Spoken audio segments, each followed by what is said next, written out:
I came across a very shocking statistic. Every 2 minutes, a child dies of malaria. Across the globe, over 400,000 people die each year of malaria, and 2/3 of that number are children. Malaria is a disease mostly found in tropical regions that is caused by a malaria parasite that can be and is transported through a mosquito bite. Fortunately, this story is not just entirely bleak.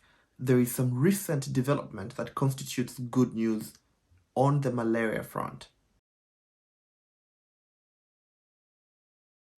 Hi, welcome to another episode of The Take. My name is MJ. If you have not yet subscribed to this channel, kindly consider doing so by clicking on the button down below. On the malaria front, there's been some interesting developments. WHO is recommending the broad use of the world's first malaria vaccine. Today's recommendation therefore offers a glimmer of hope for the continent. So here's what we have learned from the 3 pilot studies that just concluded, that took place actually in 3 different African countries across the continent.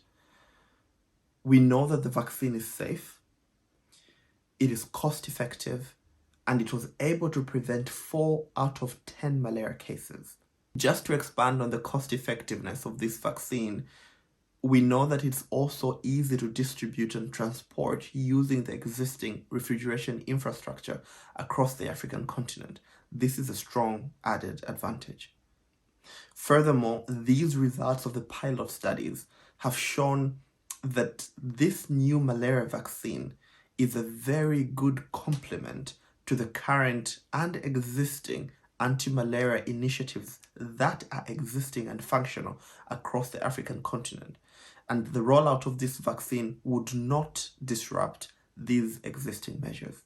I guess this now begs the question, now that there's an approved vaccine that is effective against malaria, where do we go from here?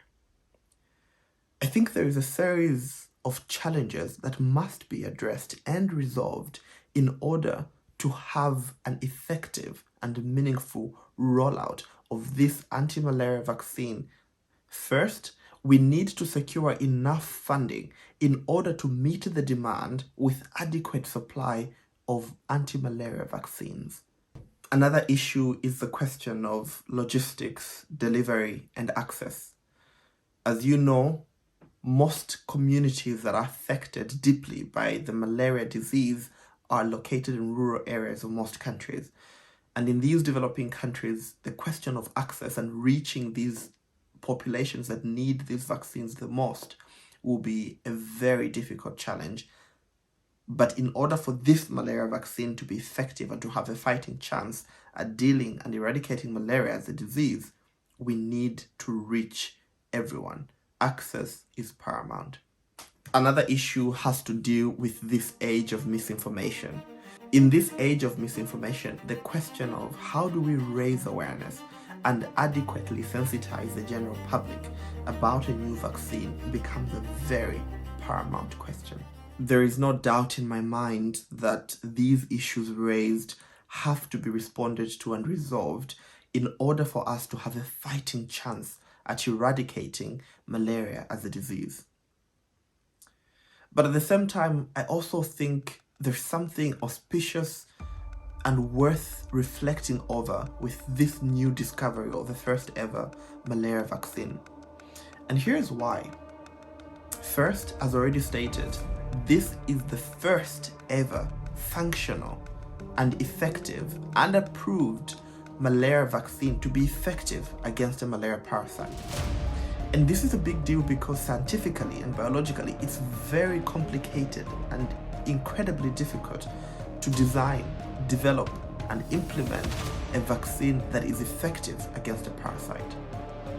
Another incredible thing about the development of this malaria vaccine is that it was grounded on the engagement and leadership of African scientists across the African continent. But even more encouraging, it was the leadership, political will, and commitment of the 3 African governments that allowed the pilot studies and facilitated them within their borders, the government of Kenya, the government of Ghana, and the government of Malawi. While it is very encouraging that there is an approved malaria vaccine, serious questions about access, distribution, and equity remain unanswered. Because at the end of the day, every 2 minutes, a child dies of malaria. But for the very first time, we have a vaccine, a fighting chance to end malaria as a disease. Until next time, this was The Take.